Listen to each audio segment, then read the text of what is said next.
بسم اللہ الرحمن الرحیم۔ حضرت موسیٰ علیہ السلام نے پوچھا، یا اللہ، میرا جنت کا ساتھی کون ہے؟ تو فرمایا کہ فلاں قصائی۔ قصائی کا پتہ بتایا، نہ کسی ابدال کا، نہ کسی قطب کا، نہ کسی شہید کا، اور نہ کسی محدث کا۔ کہا کہ فلاں قصائی۔ حضرت موسیٰ علیہ السلام حیران ہو گئے، پھر اس قصائی کو دیکھنے چلے گئے۔ قصائی بازار میں بیٹا گوشت بیچ رہا تھا۔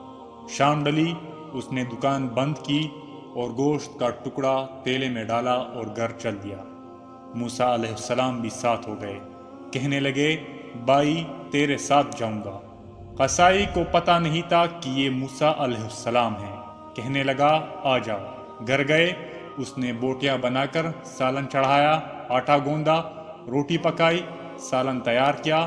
پھر ایک بڑھیا تھی، اسے اٹھا کر کندھے کا سہارا دیا۔ سیدھے ہاتھ سے لقمے بنا بنا کر اسے کھلائے، اس کا منہ صاف کیا اور اس کو لٹایا۔ وہ کچھ بولی، بڑبڑائی۔ موسیٰ علیہ السلام نے پوچھا، یہ کون ہے؟ قصائی نے کہا کہ میری ماں ہے۔ صبح کو اس کی ساری خدمت کر کے جاتا ہوں اور رات کو آ کر پہلے اس کی خدمت کرتا ہوں۔ اب اپنے بچوں کو دیکھوں گا۔ موسیٰ علیہ السلام نے فرمایا، یہ کچھ کہہ رہی تھی؟ کہا، ہاں جی، روز کہتی ہے اور عجیب بات کرتی ہے۔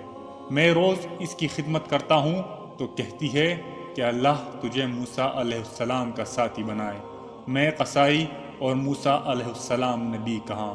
اللہ اکبر۔